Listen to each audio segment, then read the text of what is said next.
চুড়ি এমন একটা অলংকার যেটা আমার ছোটবেলা থেকেই প্রিয়। মানাক আর না মানাক সব কিছুর সাথেই আমি হাত ভর্তি করে চুড়ি পরতাম।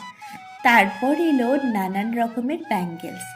সে যাই হোক, তবে এর আগে কখনো আমি নিজের জন্য চুড়ি বানাইনি।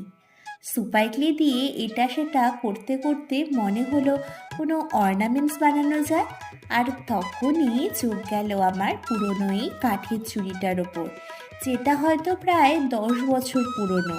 তাই আজ এটাকেই বেস বানিয়ে সুপার ক্লে ও রিবন দিয়ে নতুন রূপ দিলাম। প্রথমে ভালো করে রিবন দিয়ে জড়িয়ে তারপর তার গায়ে মিষ্টি মিষ্টি 3খানা কাঠগোলাপ জুড়ে দিলাম, আর বাকি অংশের ক্লেটা লাল রঙের করে নিলাম। এরপর ইচ্ছে আছে কোনো হলদি অনুষ্ঠানে এটাকে পরার। কি পরা যাবে তো? তোমরাই জানিও।